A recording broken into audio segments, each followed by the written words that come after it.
Voters is nonpartisan. That means we never support or oppose any political party or candidate. Our mission is to engage you, the voters, by giving all candidates for a given office a public space to answer your questions in a structured way while maintaining civil discourse. We often describe our mission as making democracy work, and this includes all our voter services work, letting candidates speak directly to voters on issues that matter through forums like this, and through a variety of publications.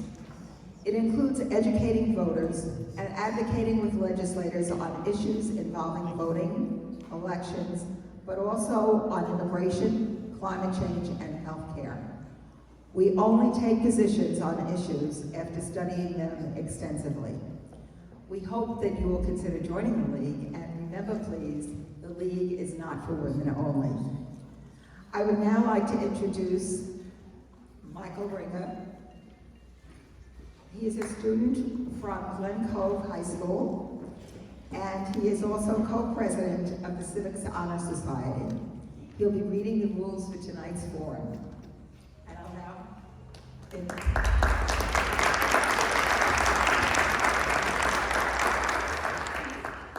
Good evening, everybody, and welcome. I am Michael Renga, and I will be reading the procedure for the candidates participating in the in-person forums. Number one, the moderators will be members of the League of Women Voters from outside of this district. The candidates' opening statements will be determined by drawing lots before in-person events. The same order will be for opening and closing statements. Each candidate will be allowed 2 minutes for an opening statement. After all candidates have spoken, the moderator will open the meeting with questions from the audience. Cards will be handed out for written questions. These will be vetted prior to being asked so that duplicative, personal, abusive, or biased questions can be discarded. The moderator will be the arbiter of whether questions are appropriate, repetitive, or abusive, and each candidate will be given 1.5 minutes to answer each question. At the moderator's discretion, the time may be reduced as long as it is the same for everybody. There will be no rebuttal. Questions may be addressed to a specific candidate or to candidates in general, although all candidates will be given an opportunity to answer any question addressed to a specific individual. The moderator will attempt to rotate the order of responses for each question, and a league member will act as timekeeper. 1.5 minutes from the end of any given time period, the timekeeper will alert the speaker by a prearranged signal. When the time is up, the speaker will be allowed to finish the sentence. Repeatedly speaking past the deadline may result in the candidate losing time for a future question or for others getting additional time. Candidates will have 1.5 minutes for closing statements. Since the purpose of the meeting is to determine the candidate's views, no substitute speaker will be allowed to appear should a candidate be unable to attend in person. No written or recorded statement may be provided in lieu of active participation by a candidate. Forms require 2 or more candidates to be present at each seat. The use of props, charts, or visuals, and display of campaign collateral or apparel is prohibited. And lastly, in accordance with League policy, the League owns the content of its forums. Audio or visual recording by authorized members of the League will be permitted only if agreed to by all candidates present. The League maintains the right to record the forum and publish it on the League of Women Voters controlled electronic pages. No other recording will be allowed. No partial transcript or recording may be published without written permission from the League. Thank you and good luck, everybody.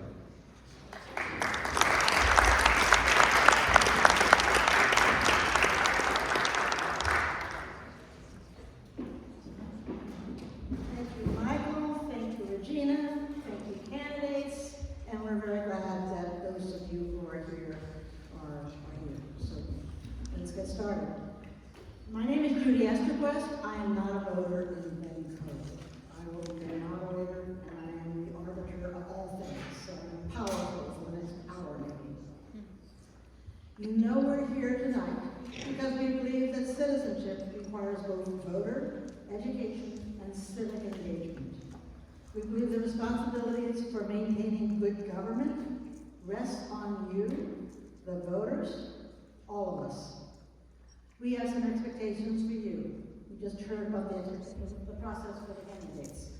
Your purpose is to hear from the candidates, so let's focus on their voices and not yours. Please remain silent and seated during the Q&A unless you are writing or submitting question cards, which are available down here. Just come down, pick them up, and then go back to your seat. Any audience member who violates the agreed rules may be asked and disrupts the forum may be asked to leave. I'm repeating that league policy permits only authorized recordings, and certainly no clips of recordings that could be used in a partisan way. This said, a copy of our recording will be put on our YouTube channel likely by tomorrow, at the latest Saturday. Our YouTube channel is LWV for League of Women Voters of PWM for Port Washington-Manhasset. The mayor's forum is already up. So please make sure your cell phones are turned off or silenced, and don't lock the doors or the camera. And if you come this way, don't trip on the wire, which we can take down there. So when the candidates arrived, they drew cards or numbers, and they are sitting in the sequence of those cards. Number 1 here with Ms. Harris-Marchesi, and number 12, Mr. Greenberg at the end, and we will opening statements in this sequence, closing statements in this sequence, and then we'll be mixing it up for the questions. So let's get started. We can ask the audience to applaud after each opening statement, please, and then after that, nothing from the audience except questions. We're going to be listing the candidates. So, Ms. Harris-Marchesi, would you like to go first? And you're sharing mics, so all of you please, help the person next to you. First of all, I'd like to thank all of you for coming tonight to listen to a little bit about me and the rest of the candidates here, and thank the League of Women Voters from Port Washington-Manhasset for hosting this event tonight. I came to Glen Cove about 20 years ago. I lived in Seacliff for a little bit and then came back. I've been involved, I lived here for about 11 years now. My civic engagement has been mostly with the Rent Guidelines Board. I've been Rent Guidelines Board for 20 years for Nassau County, dealing with land use issues. I'm a federal constitutional attorney and has actually started my career as a mediator for police departments to take away some of the neighbor disputes and things which really bogged down the police, and they didn't need to be taken care of. One of the reasons I'm running is I believe in order to change things, the local level is really important. My engagement with the UN as a delegate for women's and children's issues has taught me this. One of the things that I think is exceedingly important right now is as we're watching different programs be taken away, dollars for programs be taken away, is on a local level, we can look at filling that in. And most people say, well, is that raising taxes? No. I'm talking about finding new streams of revenue to help with things like Meals on Wheels and helping fill in healthcare gaps, and also making sure that permitting processes and so forth are fairly vetted and that everybody has equal opportunity for different services and to have a safe and good Glen Cove to live in. Thank you. Thank you. Mr. Maccarone. Good evening, everybody. Thank you for attending tonight. First and foremost, for those of you that don't know me, again, my name is Maccarone. I am born and raised here in Glen Cove, 3rd generation. I am a local practicing attorney for approximately 10 years now, working in a local family business where that level of professionalism has allowed me to practice in a variety of different legal backgrounds as far as what I do, and I feel like through that I've been able to harness a level of respect for the different issues and that exceedingly address the city of Glen Cove on an everyday basis. I grew up in this, went to the school, grew up on these fields. I take great pride in being a Glen Cover. I am a homeowner here. My biggest focus with respect to being involved in government has always been to preserve basically three things: local family values, respect for others, and keeping this place affordable. And in the state of New York, as you all know, we have an affordability crisis. And in doing so over the last couple of years, I am seeking re-election, obviously, to a fourth term. My third would be my third consecutive term. We have been able, through smart spending and balancing of budgets, we've been able to keep the tax lines flat for our residents and for our city taxpayers, which goes a long way. Because when you keep taxes flat, as far as it's great for homeowners, but it also helps renters. Because when you raise taxes, you have landlords putting that extra cost, and frankly so, on renters, right? Everybody needs to meet the bottom line. So I thank you all for coming, and good luck to all my fellow candidates up here tonight, and thank you all for participating.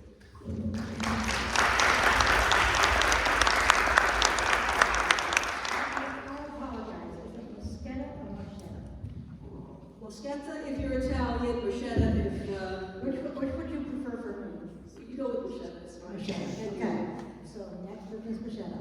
Okay, thank you. And thank you to the League for organizing this forum and for everybody coming here tonight. Public service and governing are how we tackle the challenges we face in our communities, and running for office is just part of that deal. It's gratifying, not easy, but nothing worth doing ever is. So kudos to the 12 of us who have chosen to give it our all tonight and over this election season. Professionally, I've worked over 40 years in the complex field of commercial insurance, starting in the 80s managing claims for Liberty Mutual, and leading staff, running offices, and eventually overseeing large multinational accounts. Today, I'm an insurance risk manager for a global company. I have a BA from the College of the Holy Cross and an MBA in finance from LWU. Civically, among other things, I've served Glen Cove on the Board of Zoning Appeals for 20 years, over 5 administrations. I've been the chairperson for the last 5 years, and the last 4 have made the following needs for this city very clear to me. Number 1, we need to make hiring a full-time building department director a priority. We need to lead a comprehensive update of our zoning code rather than the piecemeal fixes it receives from expensive law firms from time to time. And we need to significantly strengthen our code enforcement resources. If you're thinking, well, zoning stuff doesn't really affect me, you're wrong. Every structure in the city, including all our development projects, is overseen by the building department and governed by the code.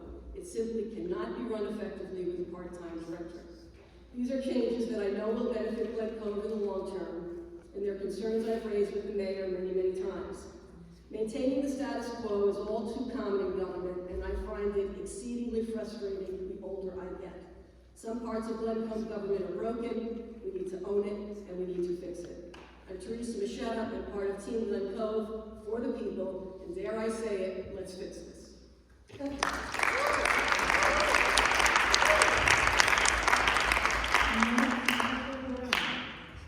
if I get anybody's name wrong, just correct me. If I miss anybody, correct me. I'm not perfect. I will immediately try to fix it if I can. Although some of the pronunciation is tricky. So, Mr. Brown?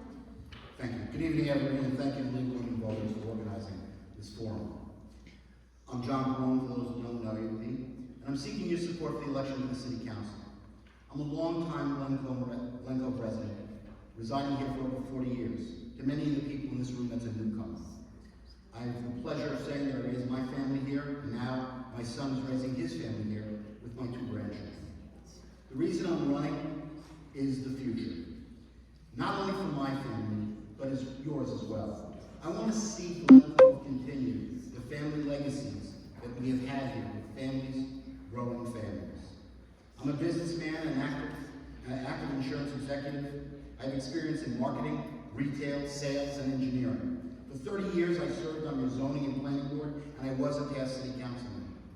I'm involved in the youth sports programs, and I sit on the Recreation Commission and a member of the Sons of Italy.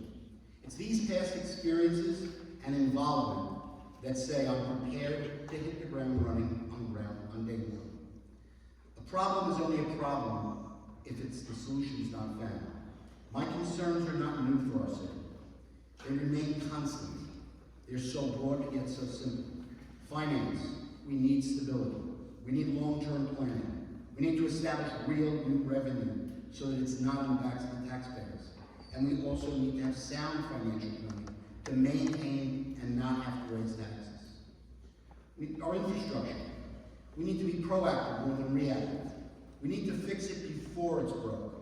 We need to give our people and workers the tools and the needs to fix stuff first, not wait until we have a replacement of a $200,000 garbage truck. And quality of life, what can I say? It's everything left. We need to be innovative in our thinking. We need to invest in the health and well-being of our city. We need to look at what we need, whether it be housing. I'm sorry, I'm over. Thank you for your support. Thank you. What a role model. Thank you. Next up is Mr. Ktistakis. Thank you, everyone. My name is Ktistakis. First off, I'd like to say thank you to the LWV for hosting this event, and secondly, thank you for coming down this evening and watching us. As a lifelong Glen Cove resident, 53 years, it's an honor and privilege representing the city that I love so much. Under the guidance of Mayor Pantazakos, I practice and prioritize fiscal community growth while avoiding overdevelopment and crowding. As the beautification liaison, the committee and I have been improving public spaces, making them desired and functional for all residents. At the same time, I've also been supporting and funding to revitalize our local parks, beaches, and of course the Diamond in the Rough, our golf course. As a local business owner, I've been working on stronger relationships between our local government and businesses, fully supporting our wonderful Glen Cove Chamber of Commerce and our Hispanic North Shore Chamber of Commerce as well. In my spare time, I've been promoting our local charities and events, from our religious to our amazing youth, our wonderful senior center programs, and as newcomer, I've launched a new Hellenic Heritage Day with the assistance of the Church of the Holy Resurrection. I'm a homeowner here in Glen Cove, proud husband and father. I prioritize our safety here in the city by fully spending, supporting, and funding our courageous fire department, EMS, our harbor patrol, and our incredible police department. Last but not least, the backbone of our community, our DPW, that we love so much. With all this being said, I believe in a simple life, family, friends, and of course, the flourishing future of our beloved city, Glen Cove. Thank you.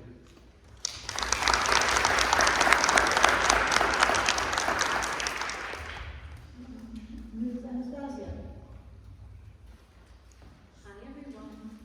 Thank you all for coming tonight, and thank you to the League of Women Voters and the Glen Cove School District for hosting tonight's event. I'd also like to thank every candidate up here.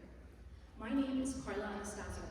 As a public health professional with a master's degree in nutrition and public health from Columbia University, I bring a science-based approach to problem solving. But I also bring a personal perspective. As a mother of 2 young children, the wife of a retired police officer, and the daughter of Italian immigrants. Those experiences shape how I see our community and fuel my commitment to building a stronger future for Glen Cove. That commitment has inspired me to take an active role in our community. As a Glen Cove High School graduate, I am deeply committed to the growth and success of our public schools. I'm now in my second year as Daisy PTA co-president, where my children are in kindergarten and second grade.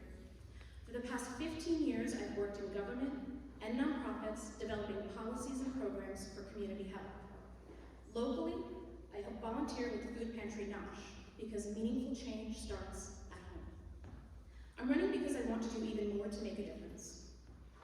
As a councilwoman, I'll work to make Glen Cove more affordable and open real opportunities for families. That means using city resources more effectively, investing in our youth, and partnering with local businesses, private industry, and labor to create programs that give students clear paths to good careers.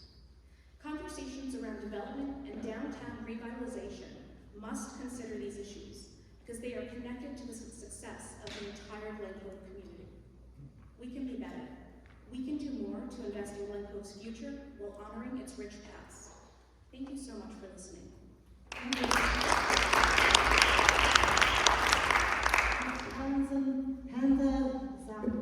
Pantazakos, yes? Yes, Pantazakos. Pantazakos. Good evening. My name is Ellen Pantazakos, and I'd like to thank everyone for coming tonight, and thank the League of Women's Voters for hosting this important forum. I was born and raised in Glen Cove, and I proudly call this community home for over 50 years. I attended Glen Cove Public Schools, and my roots here run deep. My family were founding members of Holy Resurrection Greek Orthodox Church when it was established in 1976, and I'm proud to be a first-generation Greek American. From a young age, I've been deeply involved in our community. I started volunteering at our church festival when I was just 10 years old. For the past 4 years, I've had the honor of co-chairing the festival at Garvey's Point, helping bring it back to its original spirit and location, something that means a lot to me and many residents. Professionally, I've worked in my family's real estate investment and property management business for over 30 years, and I've been running the business for the past 20 years. This experience has given me the tools to understand budgets, long-term planning, and the importance of strong local economies. For the past 3 years, I've served on Glen Cove's planning board, where I've had the opportunity to work on projects that impact our city's future. In my free time, I'm very active in volunteer and charitable work, organizing events and fundraisers that have raised over $2 million for community-focused causes. I'm someone who listens. I care deeply about Glen Cove and make myself available to hear residents' concerns and questions. I'm honored to be running for City Council as part of Team Pantazakos, and I'm asking for your support so we can continue the positive momentum in Glen Cove. Thank you.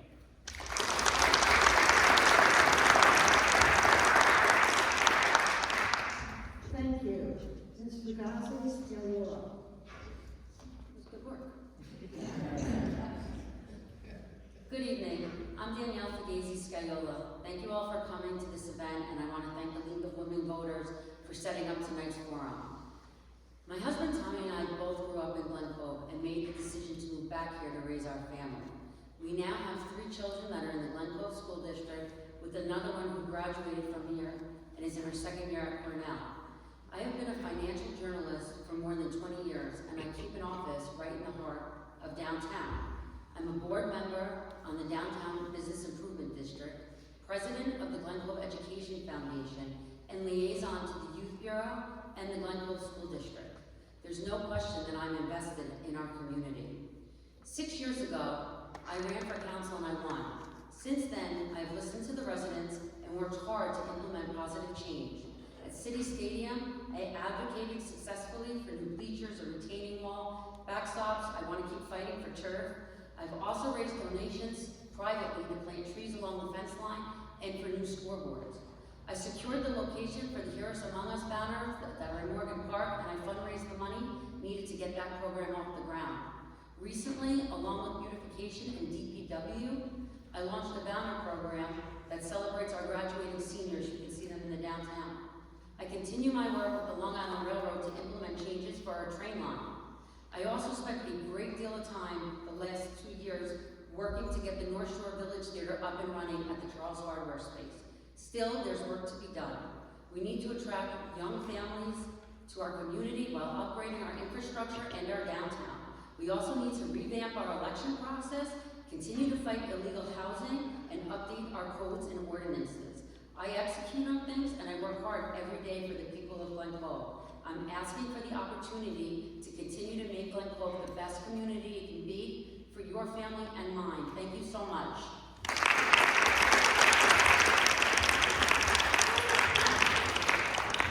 Thank you. Mr. Zozzaro. Good evening. I want to thank the League of Women Voters for organizing this event, and thank you all for being here tonight. I am running for re-election to a second term on the Glen Cove City Council. I was born right here at Glen Cove Hospital, the proud son of parents who both came to this country from Zozzaro, Italy. As a first-generation Italian-American, I grew up surrounded by their traditions, their work ethic, and their determination to build a better life in Glen Cove. Growing up in Glen Cove, the city helped raise me just as much as my parents did. I came up in a time when kids played outside on the streets until dark, and once the streetlights came on, we knew it was time to go home. Those street smarts gave me a strong dose of common sense. The reason I first ran for city council was because I didn't see common sense choices being made for the city I love and its future. To me, leadership should always begin with common sense and making the right decisions for today, while also planning responsibly for tomorrow, and guided by the love for our city and respect for the people who live here. I'm a proud product of Glen Cove school system, from Gribben to middle school to Glen Cove High. After graduation, I went on to earn my bachelor's degree in accounting from New York Institute of Technology, and I've owned and operated small businesses right here in our city ever since. The lessons I learned growing up and going to school in Glen Cove, respect, responsibility, and perseverance, have shaped who I am today and how I approach serving our community. Those lessons set me on a path as an entrepreneur, a small business owner, and ultimately as someone who wanted to give back to the community that gave me so much. I ran for city council to bring a business-minded, common-sense approach to government, focused on accountability, efficiency, and results. Over these past years, I've worked to keep Glen Cove moving forward while staying true to our traditions and protecting the character of our neighborhoods. I'm running to make sure Glen Cove remains a place where families can thrive, businesses can grow, and neighbors can rely on each other, because at the end of the day, we are all family. One of the most important lessons I've learned as a councilman is that listening to our neighbors and carrying their voices forward is how we achieve that better Glen Cove together. Sorry, thank you.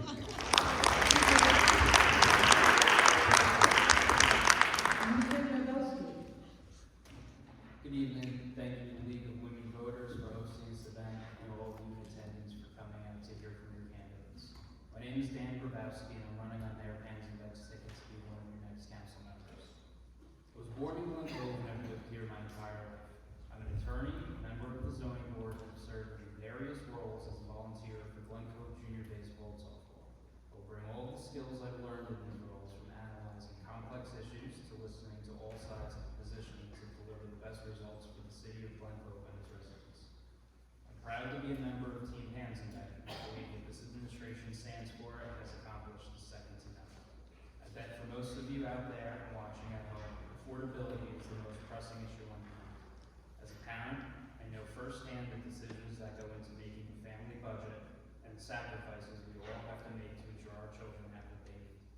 I believe in fiscal responsibility and holding the line on your taxes so that you don't need to be burdened by poor financial management by your elected officials. I commit to you tonight that as a member of the council, every vote I make will involve consideration of how it will best impact you and your families. I also believe in a safe community and will work tirelessly to support and give the members of our police and fire departments, as well as EMS, the tools they need to do their jobs and keep us all safe. Multiple members of my own family have served in law enforcement, and I know what they risk when they put on their uniform every day. To all the members of the community who serve in this capacity, I will always have your back. I believe that municipalities must provide a high quality of life for their residents, and I will continue the work started by this administration to continue necessary refurbishments to our parks, beaches, and our golf course for all of us and for future generations, and provide the resources all of our departments need. Thanks to Mayor Hansenbeck, Glen Cove is on the map, and it's a shining example of what good government looks like. I hope you consider Row B on election day so we can continue the record of success of this administration. Thank you.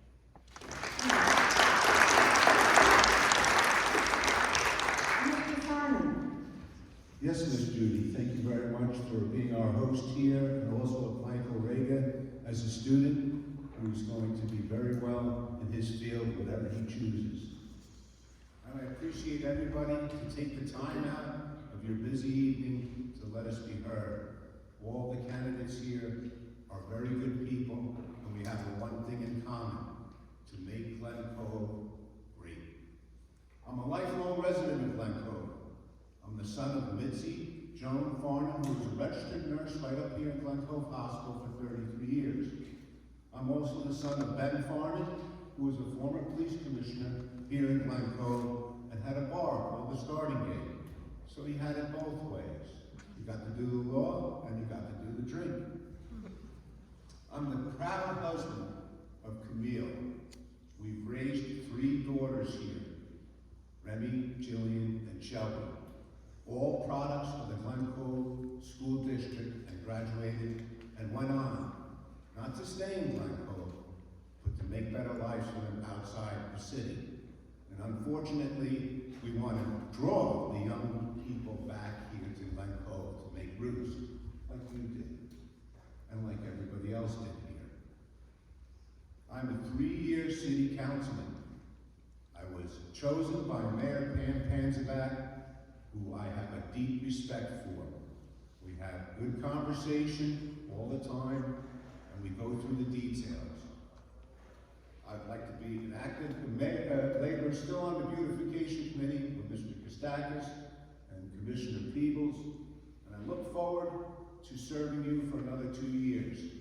As a city councilman, I also have a great partnership with the County of Nassau, while I'm working as an insurance person for all their projects. The city services from City Hall all the way down to whatever it is, if they're associated with Glen Cove, we're all moving in the right direction, and we're going to have a happy life. I appreciate you listening to me. Thank you.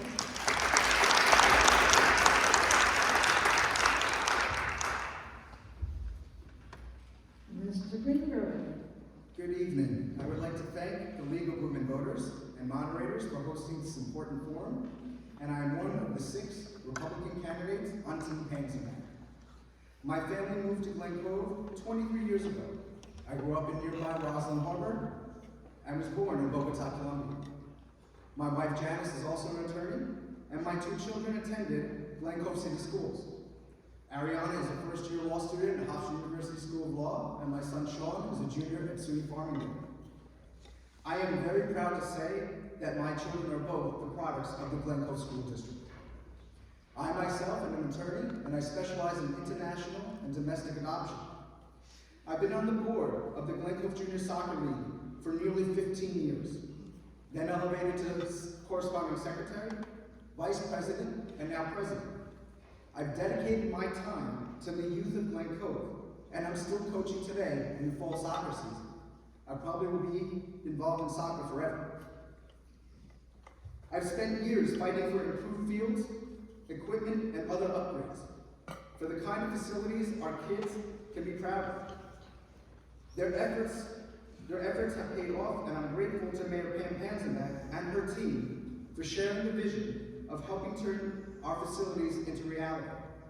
Together, we've seen what's possible when leadership listens, collaborates, and delivers for our community. The city has also witnessed other improvements to Pascucci Soccer Field, the new basketball courts, pickleball courts, beach volleyball area, improvements to our parks, our course, our golf course, where I gladly play. And there's more to be done.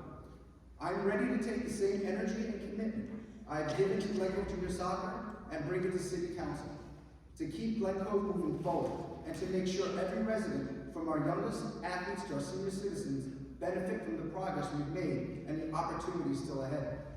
To conclude, I'm going to steal a line from Pantazakos. Actions speak louder than words, and for the last 15 years, I've been acting on behalf of the Glen Cove community. Thank you, and thank you for support.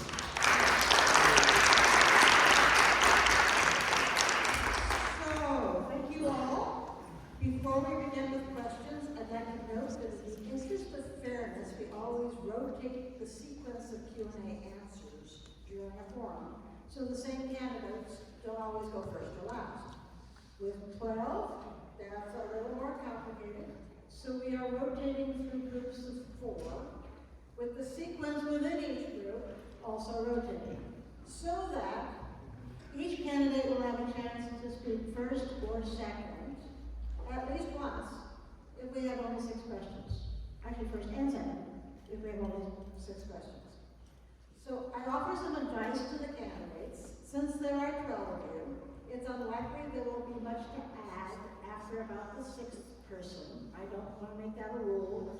And people said, oh, only let 6 answer. I'm not going to do that. You all get to answer. But If you listen to the first 4, 5, 6, 7 answers, and you say to yourself, it's okay if I just agree with Susan or agree with Tom. I don't think there's a Susan or Tom here, right? It's okay if I agree with Susan or Tom, and don't elaborate. If you have something genuinely different to say, feel free to take your time. But getting through, say, 6 questions rather than 3, or possibly 10 or 12 questions, will help everyone. I will point out that at the Mayor's Forum, it could have been that we got through 7 or 8 questions, and they managed to get through 23. So, word to the wise. So I'm not going to begin with your questions. Audience, I'm going to ask you to hold your applause completely. And because the night is young, I'm going to ask a 3-part, really complicated question first. And so it's going to be Mr. Ktistakis going first, then Ms. Anastasio, then Ms. I can't read my own writing. Who is it?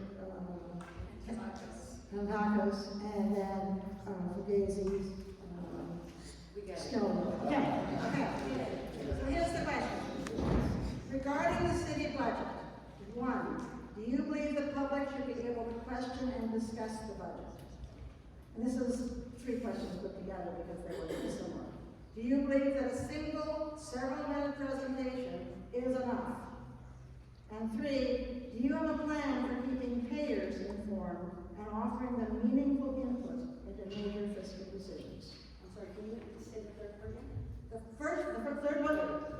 third one is, do you have a plan for keeping taxpayers informed and offering them meaningful input into major fiscal decisions?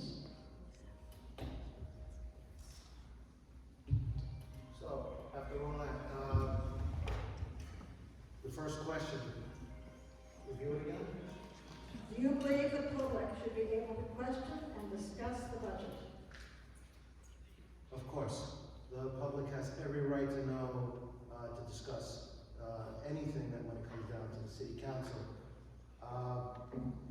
When it was presented on Tuesday, the city did have the opportunity to come out, ask their questions, and being that it was a 0% budget for the taxpayers of the city of Glen Cove, no tax increase for anyone.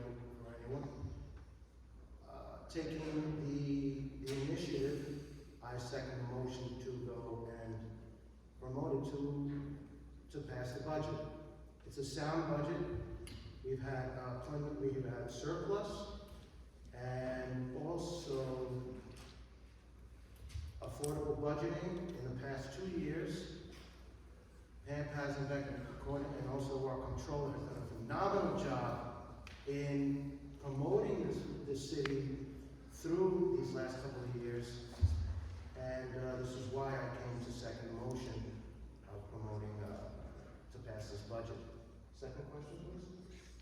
Do you believe that a single several-minute presentation is enough to inform the public? A single. I don't live here.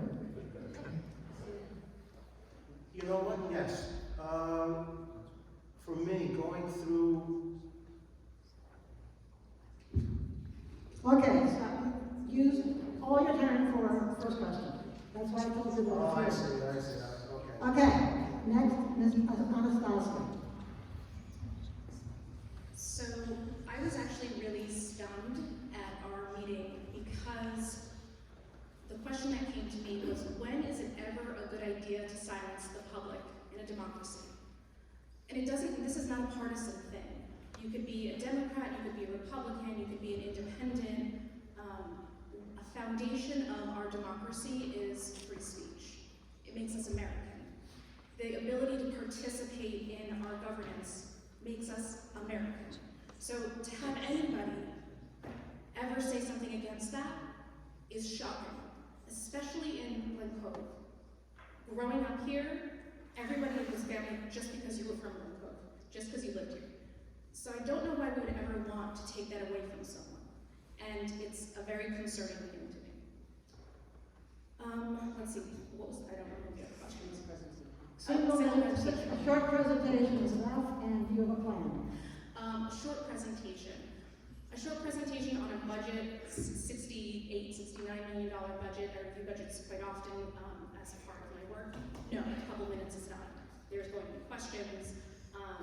You also need some time to research what's being presented to you. These are our tax dollars. It's our responsibility as citizens to be involved in where our money is going. So, and I don't think that should ever be a problem, especially amongst neighbors. Okay, good. Mr. Farnan, Farnan. No, sorry. Yes, you got it. Pantazakos. Pantazakos. Of course.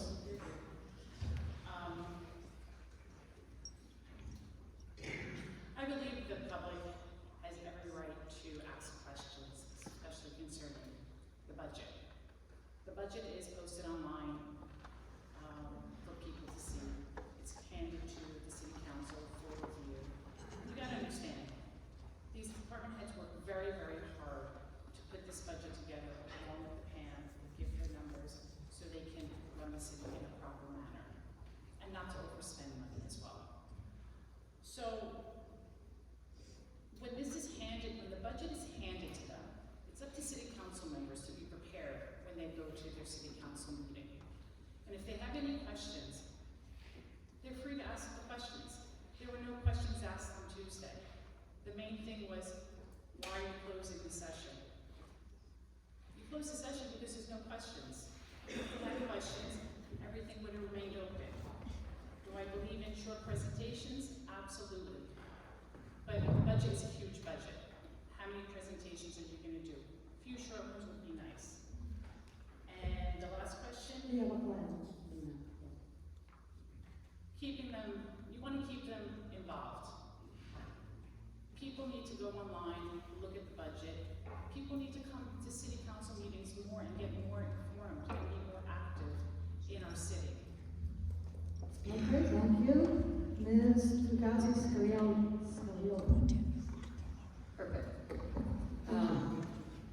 So, in regards to the budget, a good budget, a bad budget, whatever it is, the public has a right to comment on it, and the fact of the matter is, if we are going to do this one time, then that's fine, but then the public needs to know. You cannot tell city council people and the public that they're going to have an opportunity till 10/28, because the budget isn't passed until the 4th Tuesday of October. So without it being adopted until that time, there's really no reason to not let people talk about it and give them time to digest it.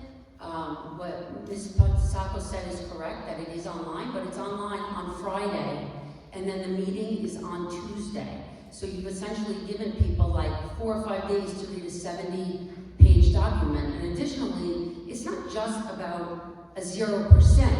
I mean, I would ask people like, what's going into that building budget? Who's getting hired? Who got raises?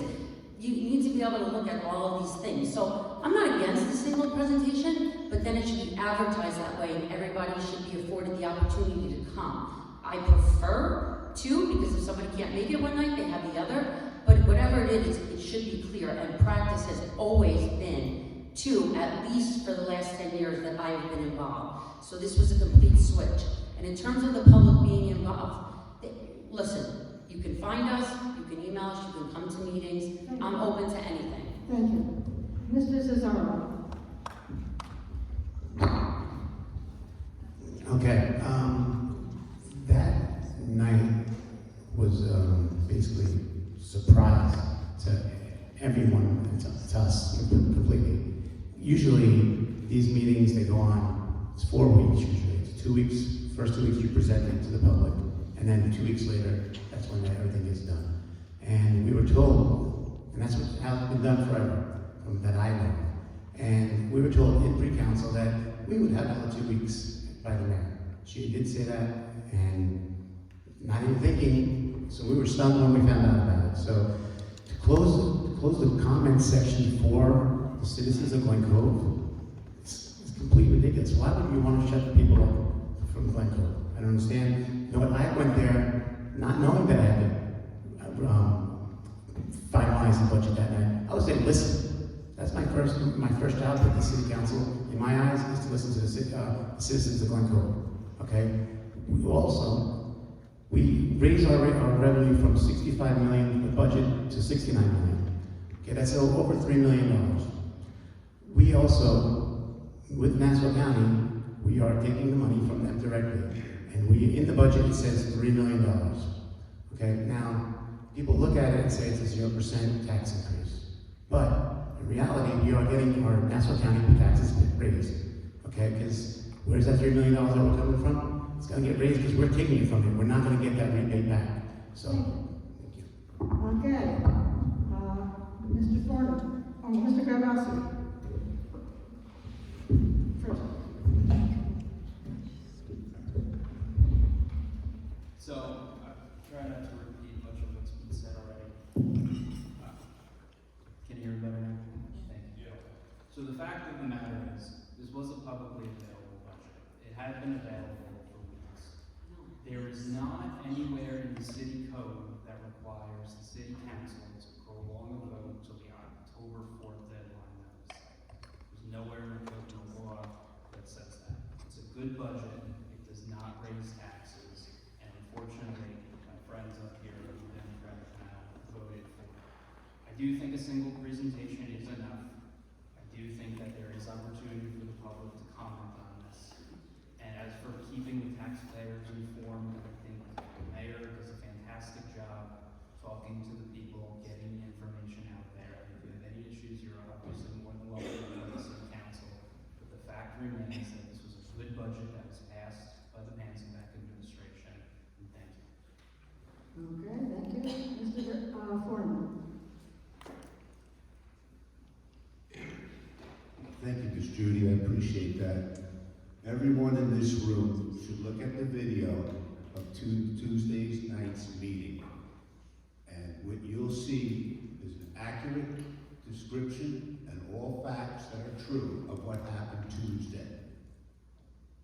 Mayor presented the budget after speaking to all of her department heads and her controller, and who does not like a 0%? Who in this room doesn't like it? Mr. Perrone got up and he made his comments about how the tax, the 3% that comes from the state, that goes down to the county, that goes down to Glen Cove does. It was explained to him, we're trying a new development, and if it doesn't work, it can then be rescinded in 2 years. And then no one else spoke. And you guys know, I'm not that much speaking on the dais. But when I look around and I see no one speaking about the budget on Tuesday's meeting, that they were more interested in seeing something else done, I made the motion to close. And it was a smart thing to do, and that's how it's going to stand. Don't look at the paper for the explanation. Look at the video, and that'll tell you the truth. Thank you, Mr. Greenberg. Thank you. I want to concentrate on solutions. One solution may be in the future to notify the public as far out in advance of the upcoming budget presentation. This is the solution to this issue that we're all raising. I'm not going to talk about the budget, but I'm going to talk about solutions. One simple solution is communicating with the public. The issue is, and I've learned this in my years of soccer, I can stand outside and blue in the face telling the parents, registration is coming up, it's coming up, it's coming up. And parents don't register their children. Or people don't come to City Hall to hear about the budget. It's up to you, the public, to come out and say, what's going on? So, in regards to this point, a solution may be to notify the public through direct communication by text and by emailing to come hear your voice on the presentation of the budget. The other issue about having enough time, I couldn't agree more with my colleague. One person stood up there and says, this is not right, I didn't even know the budget was on tonight. Well, that's your fault. You need to get involved and know what's going on in your city if it's so important. Thank you. Okay, thank you. Ms. Harris-Marchesi. Yes, I agree mostly. Microphone. Yeah, get your microphone. Just pull it up, sir. I agree closely with what John Zozzaro said, as well as Danielle said as well. But one of the things I'd like to add, it doesn't matter. This is not about how good your department heads are or what the information is. This comes back to a little bit about, this comes back to First Amendment rights sort of thing, and the right for the community to be able to have a chance to respond. A standard business letter, even in the legal field, you're given 7 days to respond to. We're talking about a 70-page document with the public receiving it on a Friday and Tuesday, expected to comment, which is absolutely outrageous. And I can say I was furious about this. And what it says is what is hiding in there. One of the things we will hear always is, oh, 0% tax raise. No taxes being raised. What about fees? That's the switch and bait. Is when we don't raise taxes, let's raise fees on things and feed people to death. So I feel like there's something hiding in there because this was done this way. And also our council members, the Democratic ones, were told there were going to be 2 weeks to look at this. That was a misrepresentation made by this current mayor, and I do not understand why on earth the public was not given a proper chance and a proper amount of time to review a 70-page document. This would not happen in business, where you'd be given a 70-page document to respond to in 2 or 3 days. Thank you. Mr. Maccarone. First question. Do you believe the public should be able to question and discuss the budget? 2, do you believe a single, short presentation is enough? And the third one is, do you have a plan? Okay. With respect to the first one, obviously the public is always welcome to come down. We represent you. We're here to represent you. Most of what me and my colleagues do that I've served with on both sides of the aisle, the issues that we bring and talk about in our meetings, whether it's a pre-council meeting, an executive session, or a council meeting, has to do with things that we've learned from the public. With that being said, we just passed a budget on Tuesday where, dare I say, we had the most people at a meeting that I've seen in 2 or 3 years. And not one person got up and had a question. And we sat there, except for Mr. Perrone, respectfully, and he asked a very intelligent question. And it's a fair point because it had to do with what we're doing differently this year than we have in the past. I greatly disagree with Councilman Zozzaro's statement that it's going to raise taxes on the county side, because that's blatantly a false statement. That can't be said for a fact at all. We don't know where it's going to go. We don't anticipate that it's going to go that way. I've been involved in the budget practice, specifically in 2018, 2019, where as a member of the city council, me and my Republican colleagues were literally told to take a seat, and we were not even allowed to see the budget until it was presented. It was literally written by Councilman Silverman at the time on a napkin. So which also resulted in, I believe, the max tax cap increases. The second question was what? No, you're up now. Didn't you say before that you Did you see the stop sign? No, I did, but I thought it was one question. I thought that's what you said before. This was a complicated question, but apparently has struck the third rail. Okay, so everybody has an opinion and that's fine. So the next person is Ms. Moschetta. Yes, thank you, Ms. Judy. I'm getting over a cold, so I did not go to the city council meeting on Tuesday night because I'm trying to get my voice ready for tonight.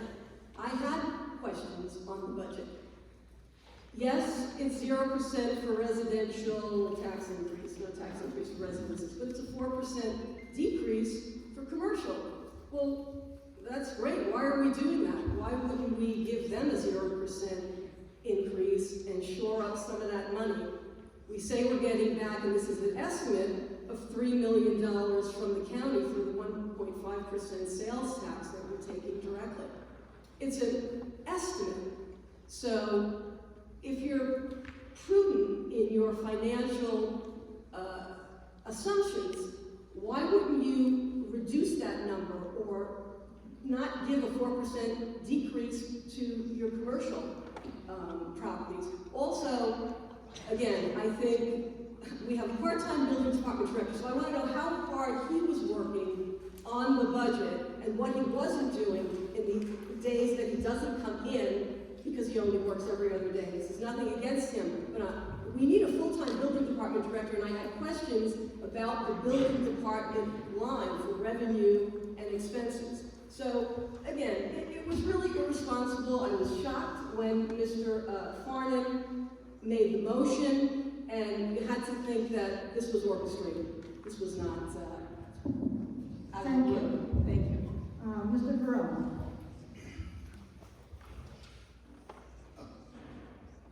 The budget hearing closed after one hearing is a complete joke.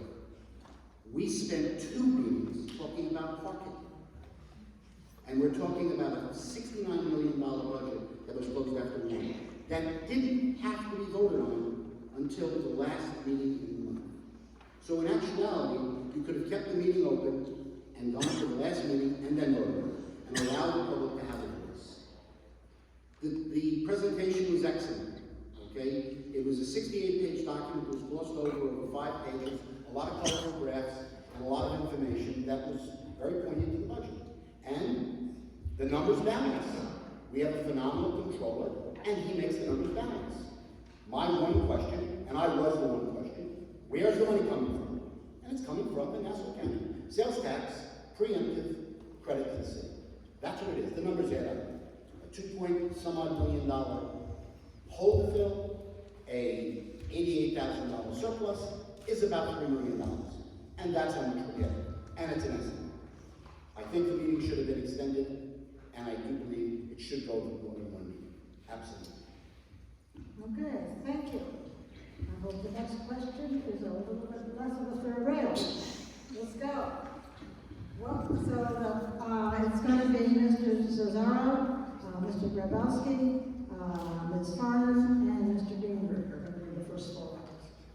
What will you do in hopes of making Glen Cove more affordable for young people, for lower income people, and for property owners?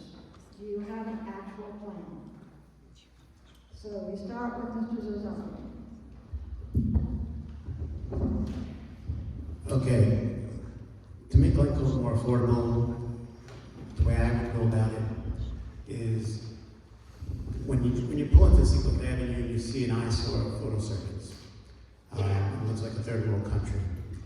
Back in the 70s, 80s, and 90s, that was a revenue generating machine for Glen Cove and for the residents of Glen Cove. How many people paid their mortgages from working there? Everyone had a family member that either worked there or Conoco. Right now, it's sitting there, abandoned, and it needs to be cleaned up.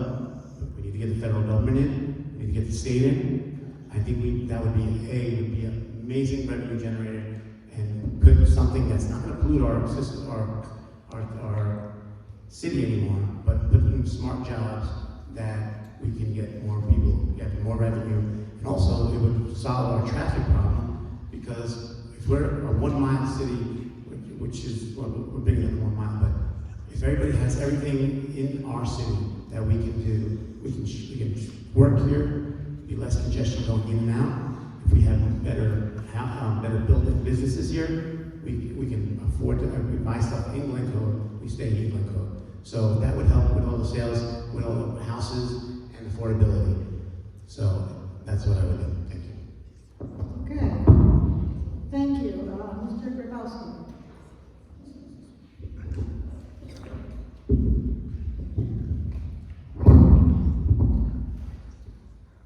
Well, look, we just passed the 0% tax increase budget that would provide more money for the citizens of Glen Cove to invest and to have. I think this is a very complicated issue on how you attract more businesses into town, how you provide housing. I'm all for, providing the workforce housing is become very popular, and I think that's one approach, but I think the city needs to look into a different question, because somebody like me, where you're young, you're a professional, maybe you make too much money to qualify for workforce housing, you've kind of been left out. So we need to promote the downtown, we need to promote more jobs, we need to incentivizing people who own businesses to continue hiring, to continue, and to incentivize other individuals to come out and start their own business and start their families here. And I think the best way to do that is exactly what the current administration has been doing, and that's smart fiscal policy and investing in our future. Thank you. Okay, good. Farnan? Thank you, Ms. Judy. Give back to Glen Cove what was afforded to us when we were young. As I mentioned to all of you, unfortunately, my daughters in their 30s can't live here too much.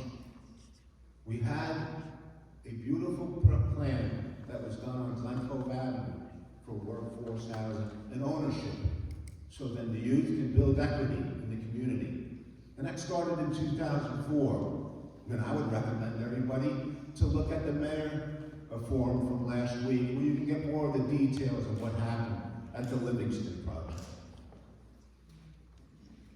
We need to be a little more smarter on how we go forward and attracting businesses that will have young people take over and then try to find a place to live here in Glen Cove. There's a couple of examples that has been done. And what we need to do is look at the applications, work with the Chamber of Commerce, work with your bid, and work with everyone. Go through your master plan to see what is recommended for these types of situations. We need to keep this city a growing city, and we want people to stay here and to build roots. Thank you. Mr. Greenberg? Thank you, Grady. I'm going to focus on affordable housing and in regard to the workforce. This is a segment of the population that needs a great deal of help. Those individuals coming out of college, the secondary levels of education, they can't really afford a house, especially not here in Glen Cove, not on the North Shore. Condominiums that are geared towards the workforce segment, where you have ownership of those units by those people coming out of education and going into the workforce, I think is key. We keep those individuals here so they can afford their living dwellings, have pride in their living dwellings because they own them. And then when they're ready to move on and have built up enough savings, they can then buy a house. That affordable condo is then sold at no value to that individual to another person who needs that assistance in building up their career. That is one excellent way that the city can draw in developers to build those workforce affordable condominiums. That is one solution to a problem that I think is across the board that most people would agree with. And I believe that Mayor Pantazakos is working very hard to achieve. Okay, thank you. Ms. Harris-Marchesi? Well, I think one of the issues... Microphone. Guys, when one of the floors finishes, pass it down so we know. Affordability is a big problem. Here, one of the things that we have to look at when we're talking about development and so on has to do with sustainable development that makes sense. One of the things we're looking at, if you're talking about rents, and if you're looking at the amount of interest now to do with purchasing a home is very high. One of the things, a lot of the apartments that were built, like Garvey's Point, was meant really for people who work in the city, make city dollars, and live out here. However, we do not have really good transportation, and I know Danielle has been working hard on that, but to do with trains and so forth, going in and out, makes it very difficult, and it does not make it a place where people want to come from the city to come and visit their friends and hang out. That sort of thing, I think we really need to look at our different infrastructure in the sense of repairing our garages and so on, so we're not afraid of having a concrete fall on the car when we park in them, making it so that we have better transportation and more reliable transportation and regular transportation that comes in and out. And to do with building a bunch of condominiums, I don't want to live in Queens. I came here not to live in Queens. I could live in Queens in a condo for less than I pay for a condo here, or that I'd rent a condo here, or I would pay for a condo here. Thank you. Mr. Moschetta?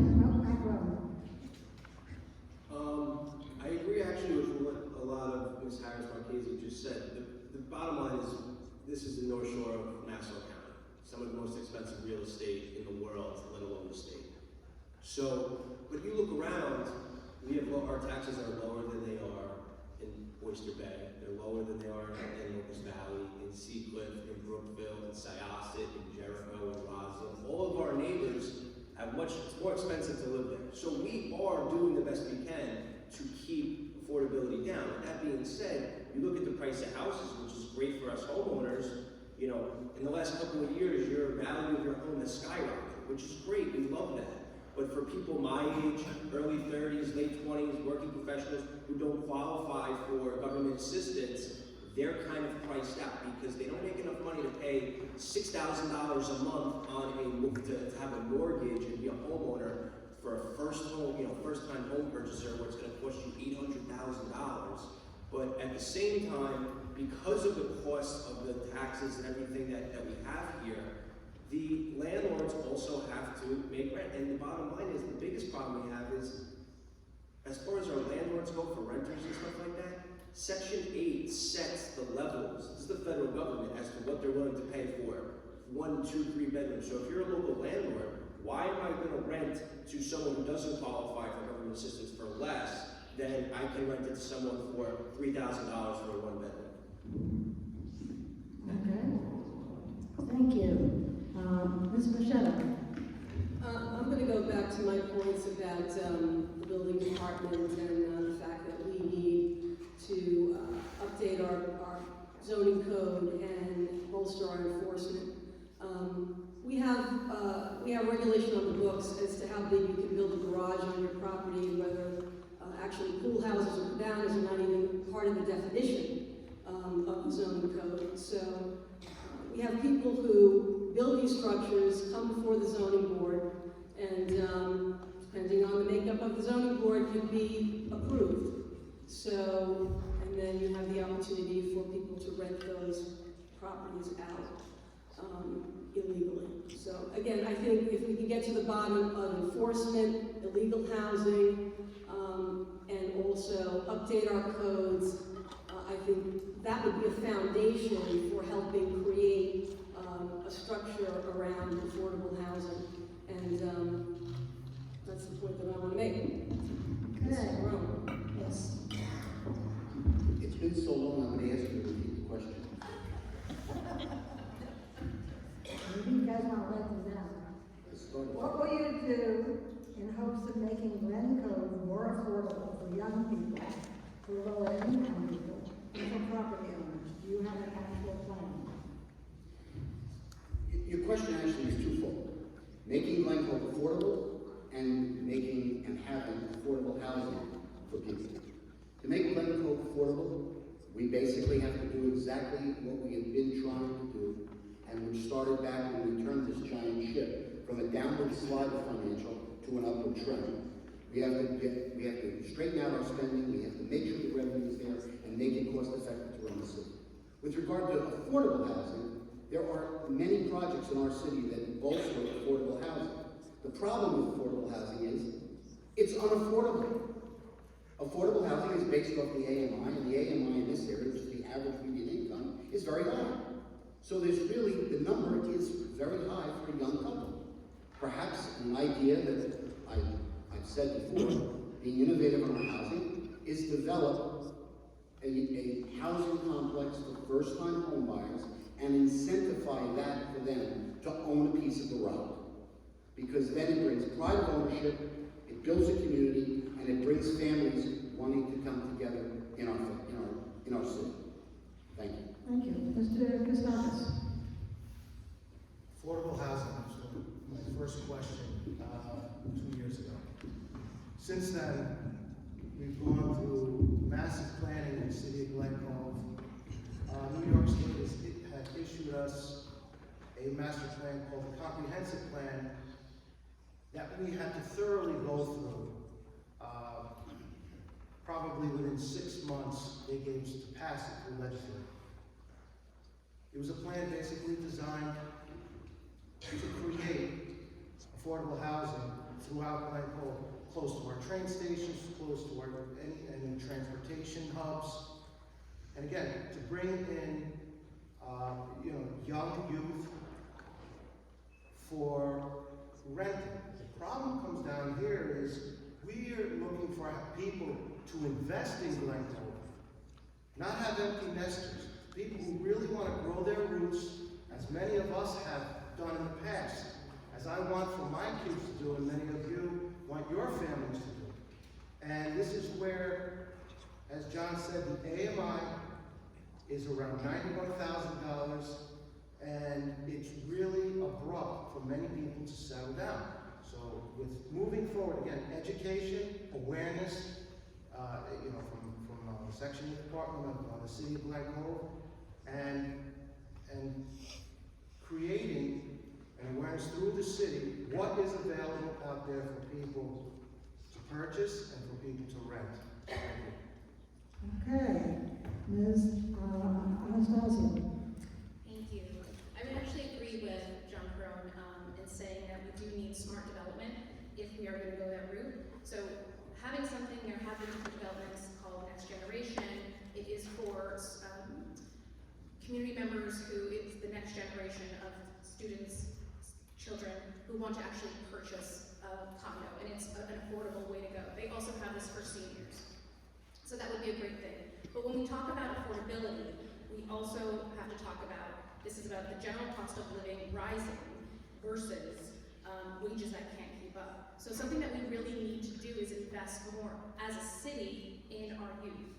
Part of that is creating new options, new career options for our students. So let's work with labor, let's work with public-private partnerships to develop new opportunities for our students so they have great paying jobs when they finish school. Okay.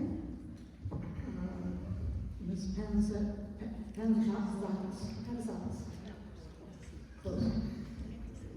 So I would have to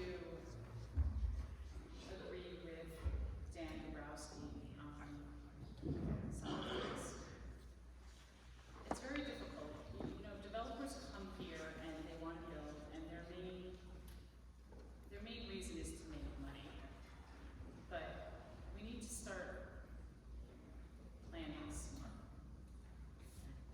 There are condos being built right this moment down in Barnes, and those are workforce condos.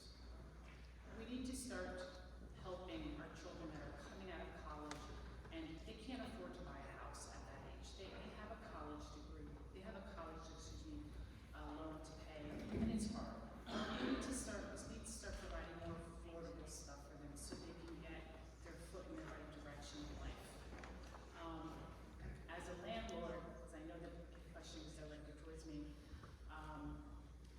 my family does its part when it comes to affordable housing. We've been dealing with many Section 8 tenants for a very long time. As a matter of fact, one of my longest tenants is a Section 8 tenant, and she's been with us for close to 25, 26 years. A lot of landlords don't like to accept Section 8. We do accept them, and you try to give everybody a chance, and that's what it all comes down to. Thank you. And finally, Ms. Fugazy-Scagliola. I'll try to keep it short. Just a few really quick things. The comprehensive plan is something that looks at the entire city of Glen Cove. It's not just our housing. It's sort of a roadmap to move forward. In terms of what's happening right now in our city with some building projects going on, the thing that's going on at Garvis Point right now is called the Arden, and it's actually market rate apartments, but we did pave the way for a development for for affordable ownership. And the thing that's different, we are like one of the first people to do that, and I think some of my colleagues up here said this, and I agree with this.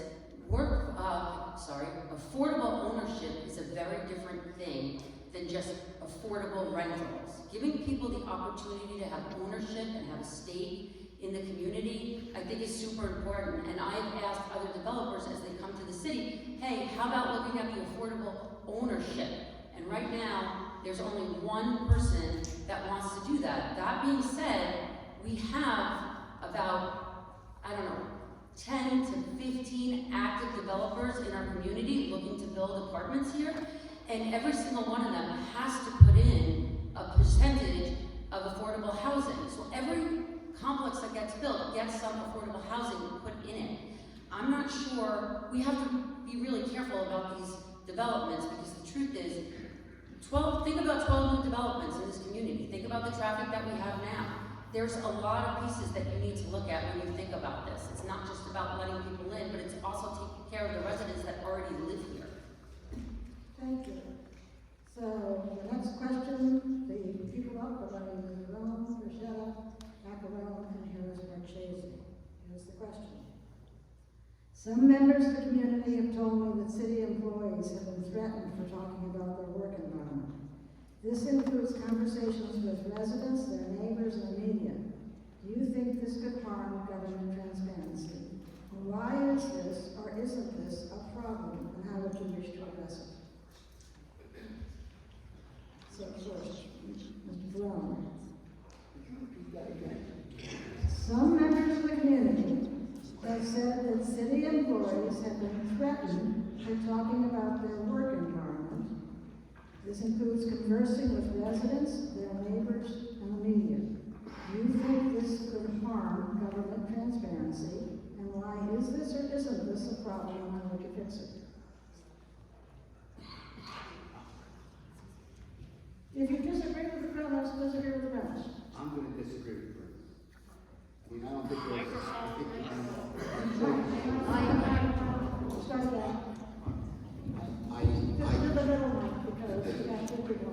The question is, I mean, I disagree with it. I don't think, we treat our employees excellent. I think our employees are always treated well. I don't just think that there's, I mean, they can argue they want more money. They always argue they want more money, but that's not being treated better. I mean, we take care of our employees, I believe, very well through this administration, the prior administration, and the administration before that. That's all. Moschetta. This one. Geez, that's quite a question. You want me to read the question again? You want, yeah, something to do with it. Some members of the community have said that city employees have been threatened for talking about their work environment with residents, neighbors, and media. Do you think this is a government transparency issue, and why is it or isn't the problem? So they're saying they've been threatened by their employer? Yes, the city government, I assume. Okay, well, I would City employees would be city government, right?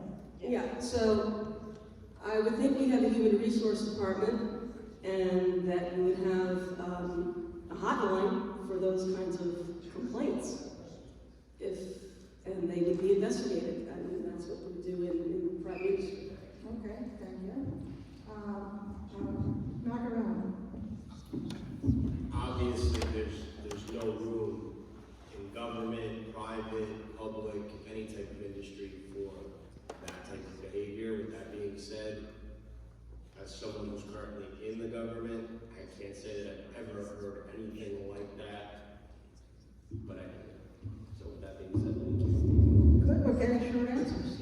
Ms. Harris-Marchesi. She's going to regret saying that. I'm an employment attorney that deals with these sort of things. However, I have to say, in my 23 years of litigating, I have never had a Glen Cove city employee come to me with a problem. There are different, government should never stifle someone's speech, and especially if it's an employee. If they have an issue, there are different agencies. You don't have to even go through human resources. If it's a discrimination issue, whether it be race, gender, disability, whatever, you have New York State Division of Human Rights, the EEOC to go through. If there are whistleblowing issues, you can always talk to an attorney about that. But in terms of us talking to the media or that sort of thing, generally I would advise my clients not to do that. It's generally not a good thing, but the city government should not try to stifle anybody from what they have to say or a grievance. But this seemed to be a little bit of an opaque question, and it sounds like something very specific. Okay. But there are agencies to help with those things. Hope the person listens to the forum. Okay. We have Mr. Ms. Fugazy-Scagliola next. Okay. I'm not sure what order we're going in anymore, but, I'm rotating through, so it's not the same order. that's great. So I sit on a grade change committee that works with the CSEA pretty regularly. I do hear a lot of grievances, but I haven't actually heard about an employee threatened about talking about their work environment. But if I did ever hear that, I think that the right approach is to go to the HR department and, report that, and then of course follow up on it. And I think that as a city board, we would take those, take that very seriously. I do take it very seriously. I take our CSEA workers' complaints very seriously, and this would be no different. Thank you. Ms. Pantazakos.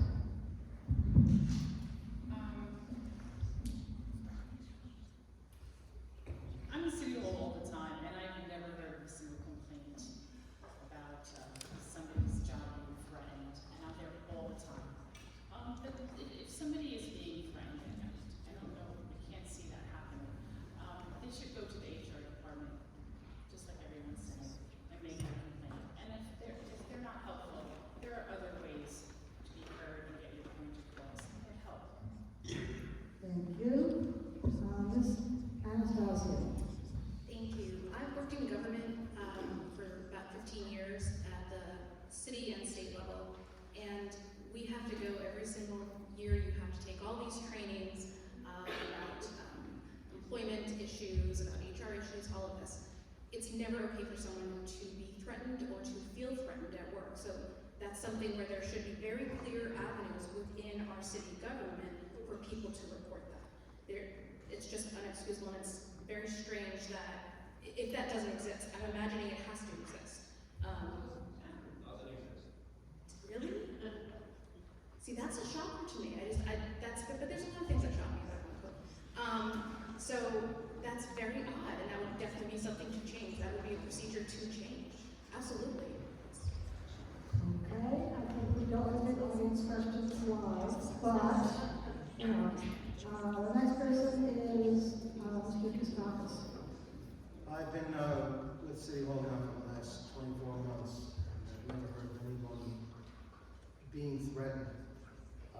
Being there, the most transparency I've ever seen coming out of City Hall is from the Pantazakos administration. The door is constantly open.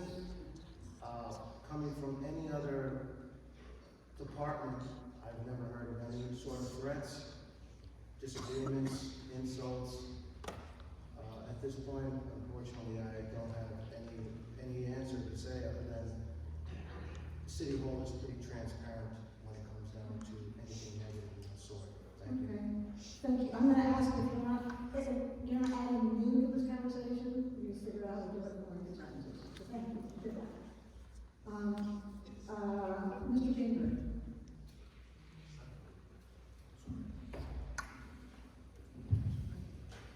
So I believe that the question's been answered. There are avenues both within the city and externally for someone to address this issue, and that's all I'm going to say. Thank you. Mr. Farnan. Yes, ma'am. As endorsed by the CSEA and also working at the county for these past few years and coming in from private sector, and someone who can agree with me on this panel is someone I started working with at Liberty Mutual Insurance many years ago. Ms. Moschetta and I have always had a good working relationship. I've never really heard anything as far as people here in Glen Cove being harassed. I think that's unfortunate. I think you should go through your channels, talk to your supervisors, and go right up the channel. We can always discuss in an executive session on what's going on. Hear your concerns, do the investigation, and get the facts so it doesn't happen. It's unfortunate, and I'm really sorry to hear it, but Terry and I know we've had our differences at work, but we never harassed each other. We're not going to start there. Mr. Zozzaro. I think, yeah. Are we done? So, I haven't heard any of these complaints either. I haven't been more to offer based on what's been said.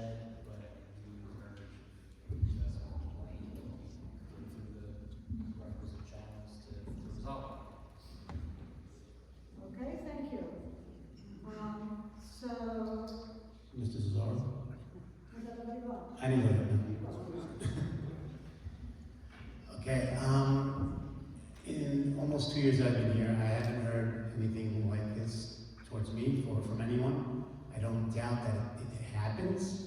I think it would happen it can happen anywhere.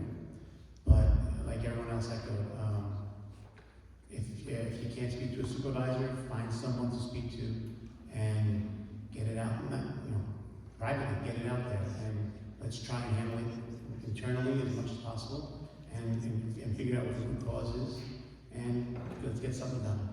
Because I stand for employees. We have the best employees in Glen Cove, so I want to do what's best for them. Thank you. Next question. I'm going to change the rules a little. We got 30 seconds because it was a yes/no answer. So it'd be good to hear a yes/no and maybe in 30 seconds and maybe one or two sentences as to why. And the first up are going to be Ms. Fugazy, Pantazakos, Anastasio, and Ktistakis. Do you believe the council and mayoral teams should be longer? Why or why not? So I think that they should be changed, and a few years ago I did try to get a public hearing on the ground to get the public to tell us what they think works. I don't think that these parties work, and I don't think that our terms really work that well. I think that, I'm not 100% sure what it should be, but I think it should be different than it is now. I don't like this team mentality, us versus them. We're all Glen Covers, we all care about the city, we all want to try to do the right thing here. So I just wish that we wouldn't be us versus them, and I also think that, the terms should be different. So this is the lightning round, right? Sorry. Ms. Pantazakos. It's a difficult question. 2 years is not enough to do. Get a little closer to the mic. 2 years is not enough to accomplish what you want to do. So it's a little difficult, but then 4 years is, I think, way too much. You have to meet maybe somewhere in the middle, but maybe a little change, but not 100%. Okay, Ms. Anastasio. I would agree that 2 years is a little bit too tight to get stuff done. I would also agree that we need to open it to the public to see what people think. Okay, Mr. Ktistakis. I agree on keeping it the way it is. Since I was elected, I began hustling, and that's what you have to do in this job. Hustle. Work hard and move through. There are many things to get done, and there's many things that can be accomplished in 24 months if you work through it. Again, I believe in the 24-month process. As for the 4 years, the way I see it, somebody can come in and breeze through the first 2 years, maybe we'll do a little work in the third year, and the fourth year campaign all over again. Thank you. Okay. Mr. Farnan. During the mayor forum, this question was posed, and I think Mayor Pantazakos said it the best. I believe that this particular subject was brought up on referendum 2 times. And out of the 28,000 people who are population, in our population in Glen Cove, it failed twice. And that also, you get less than 1/3 of the population that voted. Okay, Mr. Greenberg. I would say yes, and one issue is not regarding the mayor's office, but actually the city council. Perhaps staggered terms may be a solution, so we're not all running for 6 seats at the same time. Okay, Mr. Grabowski. I think staggered terms are an option. If it was put to the referendum for the people to decide, then obviously I would respect that. But personally, I don't think there's anything wrong with holding your elected officials to re-election every 2 years and making sure they get the job done. Thank you, Mr. Zozzaro. Okay, what Mr. Farnan was discussing before, basically when people got to vote on this was over 20 odd years ago, maybe more. I think we trust the people of Glen Cove to make the right decision and what they want. So if it's 2 years, 3 years, or 4 years, me personally, I think 3 or 4 years is better than 2. But let's put it to a vote and let's trust the citizens of Glen Cove to do the right thing for us. Thank you, Mr. Perrone. The discussion about longer terms for the mayor and staggered terms for the council was brought up quite a few years ago. It did go for a referendum. It didn't pass. I do support a longer term for the mayor. It gives the mayor a clearer and longer period of time to actually get her feet wet, his feet wet, and move on. And the staggered terms will help continuity in government. By having the continuity in government and the council, it gives the council fresh blood, fresh breaths, and fresh ideas. Thank you. Ms. Moschetta. Yeah, I'm absolutely in favor of the longer term for the mayor. Maybe 3 years is about right, and staggered terms for the council as well. For anybody who's done this, I mean, we're not professional politicians where we're running for office all the time. It's a tremendous amount of work, and it impacts all aspects of your life. To do this every 2 years is quite burdensome to the people who are doing it on a regular basis. More power to you. Okay. Mr. Maccarone. With respect to the mayor's position, I can understand that 2 years is kind of a little short, especially because when you first take over, when you're a new for an incoming mayor, you're taking over from someone, you're getting your feet wet, you're adopting, you're working with their budget, thing that they put in place. So I can understand that. But the problem we have is we're a city, but we're a small city. You really want to see a city where we have elections every single year, you start staggering things, you're going to have political signs every single year. The trouble for these people. I actually agree 100% with what Mr. Perrone said. I think having a mayor's position for 4 years makes sense, and I like the idea of a staggered for the city council, which is similar to how most boards work, large boards work for organizations. And as Glen Cove grows, we're not trying to stay at 28,000 people. We're building, we're bringing people in. Those people who come in, they're going to want to see a lot of change. Okay, thank you. The fifth question is also going to be lightning round because that was 12, 30 seconds each. And the people up are going to be Grabowski, Farnan,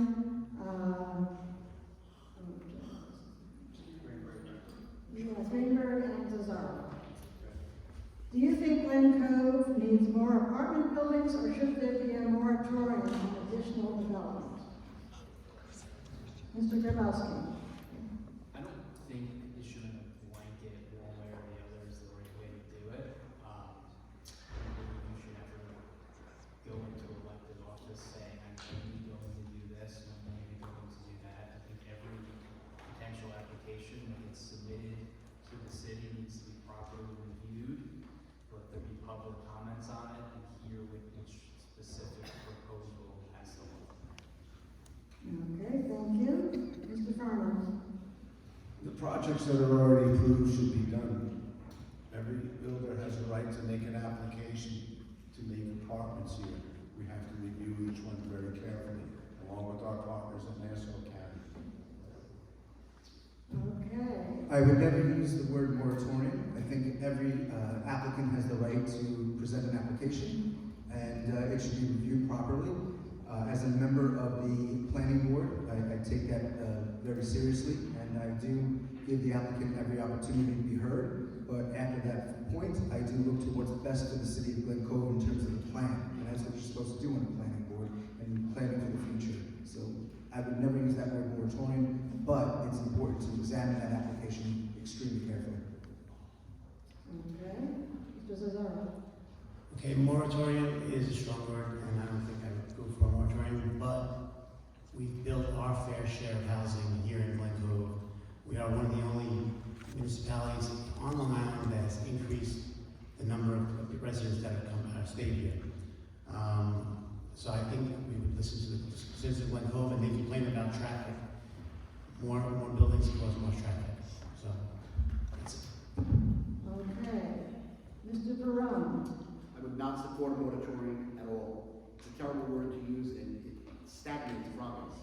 But I believe what we should do is projects that can be built as of right should be built as of right. We need to stop at the overlays and in the incentive buildings, because all we're doing then is bringing up the average density to higher numbers that are further just crowding the city. We have our fair share of high-density projects, and I would not support them. Ms. Moschetta. Yeah, a moratorium is definitely something we'd be interested in doing. I think, we can collaborate more, and this was presented as part of the master plan, that the zoning board, the planning board, and the city council come together periodically to discuss projects that are before one or both agencies. This is something that Councilwoman Silverman has recommended on numerous occasions, and I think that would be helpful. Okay, Mr. Maccarone. This question goes hand in hand with the affordability question from earlier. It's supply and demand, right? More housing, you have the potential for more lower income housing or affordable housing. But with that being said, we have more development or residential apartment buildings than pretty much anyone else in Nassau County.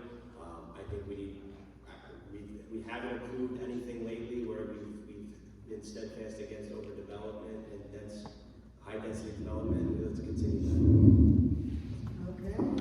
I would not agree to a moratorium either. However, I think what we need to have is thoughtful community planning when it comes to building new apartments and that sort of thing, and to make sure also that each of the builders who comes forward has a fair chance at presenting, and also a fair chance of approval, but it has to fit within the community, and look at our infrastructure again to do with transportation, traffic, and so forth, and make sure builders are using union labor.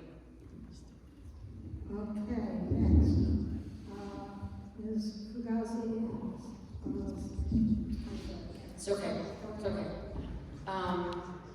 So I wouldn't agree to a moratorium. I think that it's prudent to look at all the developments that come in front of us, and I think we do a pretty good job doing that.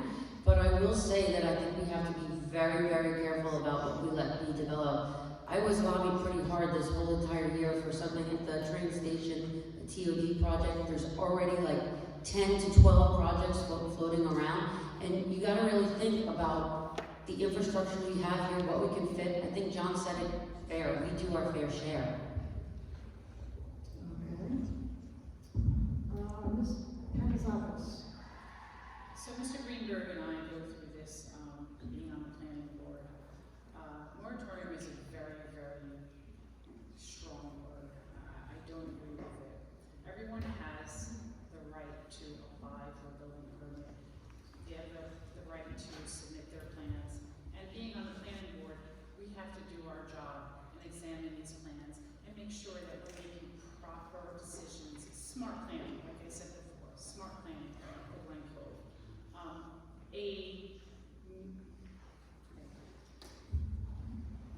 Okay, is Ms. Anastasio. No on the moratorium, and yes, it has to be smart development. We need to look at what the long-term impact on our current residents are. We also have to look at our resources. How is this going to impact we have complaints about traffic and parking already, but the resources like water, how is this going to impact our schools? Something that came up at the mayoral debate was a suggestion to have somebody, a school representative, on the planning board. It's a great idea. More people, there's going to be more students. How is that going to handle it? And finally, Mr. Ktistakis. Moratorium is a strong word. It's a long word for this question, but the last 2 years I've worked very hard on controlling overcrowding and development. Every developer does have their opportunity to present their project.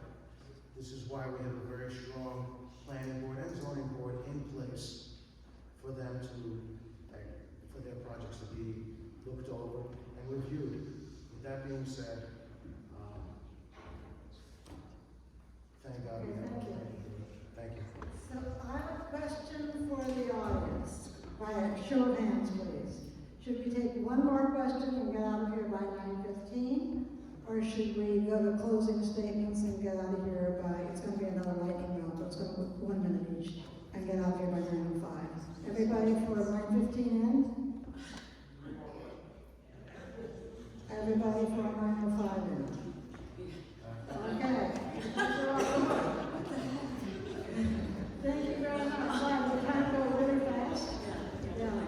Okay. So, before we go to closing statements, I'd like to remind everybody there's going to be recording of this on the League YouTube channel.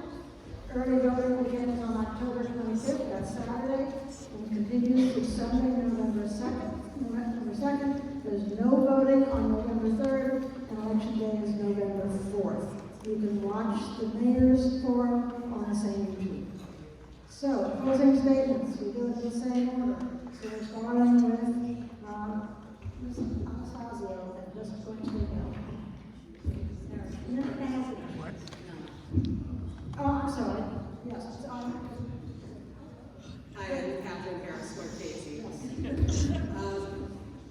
I'm really excited to run for City Council. One of the things that I can promise that I would do, and the skills that I have, particularly as a federal constitutional attorney, is looking over some of our codes and redoing them, making sure that they match. I know that some of our city codes are well out of whack with what's required, and some of them are very repetitive. Looking at making sure that when RFPs go out, they actually go out, and that favoritism doesn't come into play when it comes to building and so on.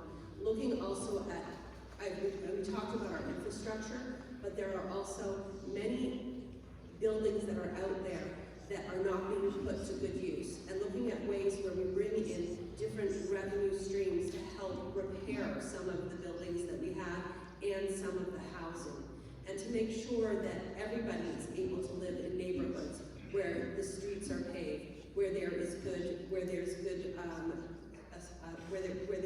infrastructure such as water and sewers and so forth. Those are some of the things that I would like to bring to the city, and thank you so much for listening to us. Thank you. Mr. Maccarone. Obviously, I'm seeking re-election in about 3 weeks. I want to thank everyone up here for participating, I know, and for running for these positions, because we all know it's thankless. You know, we do get paid a small salary, but the work that goes into it is far beyond that. In fact, I'm willing to bet that most people up here lose money by getting into this. But with that being said, I'd like to be elected to continue what we've seen happen over the last couple of years. All you have to do is look around the city and ask, are we better than we were 4 years ago? And I think there's a pretty straightforward answer, and that's yes. Our financial situation has dramatically improved while keeping taxes steady. We've done so with smart fiscal responsibility by, number one, cutting unnecessary spending that was just wasting money and wasting time, and we've done that, and that's how we've been able to excel in what you see in our parks, what you see in our stadium, what you see at Vespucci Field, what you see at Stengel Park. These upgrades have been the result of hard work, fiscal responsibility, and I hope to continue that for the next 2 years. So thank you. Thank you. Moschetta. Thank you to the League, and Glen Cove, how many more times are we going to talk about wanting a vibrant, revitalized downtown, less high-density development, and more affordable housing for all who need it? The bottom line is that if you want things to be different, you have to do things differently.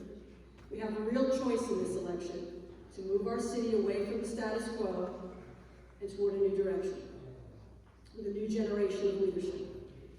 We'll start by electing a mayor who will work with the entire council, not just those in her own party, like we saw on full display Tuesday at the City Council meeting. It'll start by electing a mayor who will draw on the best ideas from every corner of our historic city, from the Orchard to the Legends. It'll start by electing a mayor with the energy and vision to tackle the city's big, messy challenges, like rewriting the zoning code, which will get to the heart of affordability at the end of the day. Marcia has proven herself in tireless service to this city for the last 8 years. She's not beholden to anyone or any party, but there is only so much you can do as a council member in the minority. You need a team, and our entire team has proven itself in service to our community. We're smart, independent thinkers, hard workers, and we all have the skills and experience to make our city better than it already is. We can do better together, be stronger together with Team Glen Cove. I know you'll consider your choices carefully because that's why you're here tonight. I'm Theresa Moschetta. I'm running for City Council. I hope you'll consider me for a seat on the council, and I'm asking for your vote. Thank you for coming tonight. Thank you. Mr. Ktistakis. So I had said that you clap after each one, but since we're to number 5 without clapping, we'll do a really big clap at the end. How about that? Mr. Ktistakis. Oh, Perrone, sorry. That's all right. No. Thank you to the League of Women Voters again for tonight. Thank you, the people, for showing up. You're here for one reason, you care. And that's why I'm here too, I care. Been involved in the city for, like I said, 40 years. Whether it's the programs, the organizations, the planning, the zoning, it doesn't matter, I'm involved. It's the institutional knowledge I possess that prepares me to move on to the next and to help the city go through the next evolution. It's not only that I will listen to the public, I will hear the public. I'll hear your wants, your needs, your concerns, whether it be a resident, a city worker, the police, the fire, I'm there for you. You can always be part of the problem. I prefer to be part of the solution. There are 12 candidates on this stage. 12 people that have put their time in, all care, all want to be and help the city. I hope that tonight gave you a little insight on who you will vote for when you get in the privacy of that cubicle where no one is looking at you and you can pick for your head and your heart. I'm asking for your vote. I'm asking you for support, and I thank you very much for coming tonight. Thank you. Mr. Ktistakis. Glen Cove has come a long way these last few years. From no fiscal stress to a surplus to the 37th best place to live to the 4th safest city in America. With all these accomplishments, there's still more to do. And I wouldn't want to do it with anybody else other than Pantazakos. She's brought this city together from our youth, carving out a future for them, and on top of it, laying out comforts for our seniors, for better accessibility, so on and so forth. With this being said, there's still a lot more to do, and being on this team, supporting rehabilitating our fragile water infrastructure, focusing on attracting new businesses that will keep our economy thriving, and finally preserving our community's past for future generations that will inspire by tradition, safety, neighborhoods that make such a beloved city everyone's hometown. And with this being said, I ask all of you for your support on November 4th and to vote Team Pantazakos to keep the momentum going. Thank you. Thank you. Ms. Anastasio. Thank you again to the League of Women Voters and all in the audience for coming out tonight. Glen Cove is the city that welcomed my parents from Italy, where my father served as president of the Sons of Italy, and Sundays were spent with Nonna at St. Martin. Recently retired from the NYPD, my husband and I returned to Glen Cove to raise our young children in my favorite place, the home my father built. I've spent the last 15 years working in government to develop policies and programs that improve community health. Bringing that lens of public health to shape policies in Glen Cove benefits every resident. I have deep ties to the community and the investment I've made for its future, my 5- and 6-year-old. I bring a strong work ethic and the value of education that my parents instilled in me. I'm rooted in Glen Cove's rich history and deeply invested in its future. Glen Cove deserves leadership that prioritizes the well-being and voice of all residents. We deserve a mayor and council willing to think things through, ask tough questions, and listen to ensure our future benefits us and our children. With the right leadership, with Team Glen Cove, with Marcia Silverman as mayor, we can do more to support our schools, strengthen our community, and invest in Glen Cove's future. That's why I'm running for Glen Cove City Council, and I'm asking for your support. I'm Carla Anastasio, and hope you'll come out on November 4th to support me and Team Glen Cove. Thank you. Thank you. Ms. Pantazakos. Thank you once again to the League of Women's Voters and everyone in our community who joined us tonight. Truly appreciate the opportunity to speak with you directly about the future of the city. Throughout these few months, I've talked about the issues that matter most: investing in our infrastructure, being responsible with your tax dollars, keeping Glen Cove safe. These aren't just talking points. They're real priorities that impact our everyday lives. I've also discussed the importance of creating a strong family-oriented environment. Under Mayor Pantazakos' leadership, we've seen real improvements. Our parks, our beaches, fields, stadiums, golf course have all been upgraded. These spaces bring families together and enhance the quality of our life for all our residents. If I'm elected, I'll work tirelessly to advocate for recreational programs, support our police department, our DPW, and the city employees, because they are the ones who keep Glen Cove running smoothly every day. You deserve a council that puts the city first. I'm not afraid of hard work. I believe in accountability, not appearances. And I believe voters see through constant distractions and understand that elections are won through accomplishments, trust, and common sense leadership. Glen Cove is my home. I care deeply about our community, and I want what's best for our city. Not just today, for generations to come. So tonight, I'm asking you for trust. I'm asking you for your vote. Support Team Pantazakos by voting OB on November 4th. Thank you. Ms. Fugazy-Scagliola. I want to thank you all for coming out tonight and listening to us all make our case for your votes. 19 years ago, Tommy and I made the decision to move back here when we wanted to buy a house and start a family. That was an easy decision for us to make, and I have never second-guessed it. I truly love my life here.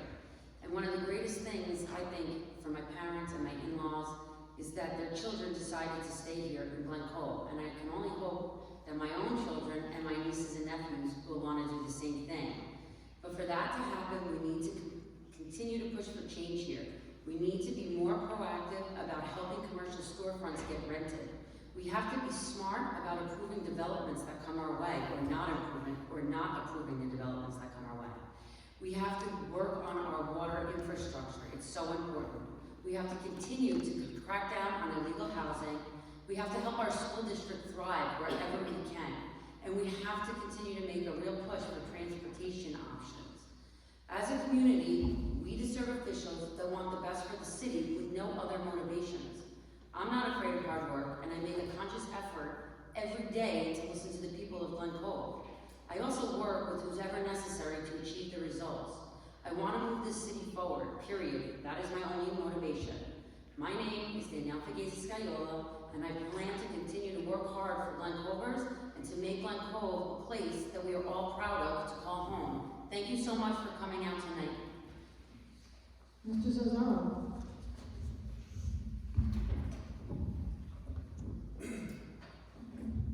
Serving on the Glen Cove City Council has been one of the greatest honors of my life. Over the past 2 years, I've worked to bring common sense, business-minded approach to city government. One that puts residents first, protects our neighborhoods, and plans responsibly for our future. I believe leadership starts with listening. I'm just like any other neighbor in this community. I grew up here, I built my business here, I walk the same streets, and I care deeply about the future of our city. Listening to neighbors, to families, to small businesses, because the best ideas for Glen Cove don't come from behind the desk, they come from the people who live here. That's the approach I've taken, and this approach I'll continue to bring if I'm re-elected. Now, one of the most famous actors in Hollywood is Jack Nicholson. And one part of his memorable line from A Few Good Men is, "You want me on that wall, you need me on that wall." What I take from that line is the idea of wants and needs. What you want is to elect the 6 best candidates sitting up here who will truly listen to you. And what you need is 6 people who will not only listen, but will carry your voices and your concerns into every decision we make. For those of you who know me, you know you can count on me to do both. Over the past 2 years, I've had the ear of Moschetta and Danielle, and together we've stood for the people of Glen Cove. I know the rest of my team, Glen Cove family, are also there to listen, first and foremost. Others may have their own way of doing business, but I've never forgotten that every vote counts the same, and every voice deserves to be heard. On November 4th, I ask for your support so we keep moving Glen Cove forward with common sense, with teamwork, with respect for every neighbor who calls the city home. I'm John Zozzaro. I approve this message. How can I help? Thank you. Mr. Farnan. Mr. Grabowski. Sorry. I want to thank the League again for hosting this event and for every one of you for coming out tonight to hear from us on the issues that matter most to you. I know everybody on this stage loves the city and is committed to ensuring its future is as promising as it can be, but I believe the policies and the agenda of the Pantazakos team make clear we provide this for you. When we started tonight, I told you I believed affordability was the most pressing issue for most of our residents. Prior to the Pantazakos administration, the opposition controlled city budgeting and policy, which resulted in your taxes being increased nearly 13% from 2019 to 2021. When Mayor Pantazakos came into office, the course of Glen Cove's future changed. Under her leadership, the city is now adopting 3 budgets without raising your taxes, our bond rating has increased, and we're no longer designated as being fiscally stressed. This has culminated in our city operating with a surplus for the first time since 2017. The city remains safe. There have been countless improvements to our parks, beaches, and golf courses, and more to come. You place your trust in myself and Team Pantazakos. I promise we'll continue to work with this administration. I will listen to every Glen Cove resident and be a voice for everyone, regardless of your walk of life or who you ultimately vote for. I'm running for city council to ensure the future remains bright for my child, as well as yours and your grandchildren. I ask you all to support Roe v. on election day so we can keep the momentum going and continue to deliver for future generations. Thank you. God bless America and the great city of Glen Cove. Thank you. Mr. Farnan. Thank you, Miss Judy, for holding this program. Appreciate everybody being here. I want to give back to Glen Cove that was afforded to me. And as I started in my early life with Camille, raising our family, I started the Glen Cove Junior Lacrosse Club, and that foundation has been lasting for 32 years. I was fortunate to be one of several people who started the league. I helped out in soccer. I helped out in other areas. Served on the school board for 6 years. Was the vice president of the school board. Also the facilities and also the fields at Glen Cove, the school district. A lot of the work that you see done now was planned way back when. I'm endorsed by the CSEA, Long Island Federation of Labor, AFL-CIO, and LIUN of New York. I'm a former licensed general adjuster in the insurance business for over 35 years. I'm currently working at the County of Nassau in the insurance department. We have a great partnership with Bruce Braithman. We have a great mayor in Pantazakos, and I'm glad to be serving with her for the past 3 years. I encourage everyone to look at all the facts, do your investigation, watch your videos, ask questions. Anybody can come up to me and ask a question. And I appreciate you listening to me. Have a good evening. Thank you. Mr. Greenberg. Thank you. So I have the privilege and honor of being the last speaker, and I first want to thank you, the moderator, all of the moderators, the League of Women Voters for putting on this forum. I also want to thank all of you who've been here for a couple hours now, and all those watching at home eventually. I want to take this moment to say that I am the proudest supporter of the Glen Cove City Police Department. I will always support the police department. I will never ever allow that police department to be defunded or any police department to be funded. I think it's important that we know that it's safety that is important to our city. I also want the world to know, and every resident to know, that I am running up for council to be part of improving our city of Glen Cove, improving the codes, improving our charter, and being part of Pantazakos administration is how I can help make that change. Thank you for everyone being here tonight. Thank you for your questions, and God bless America and Glen Cove.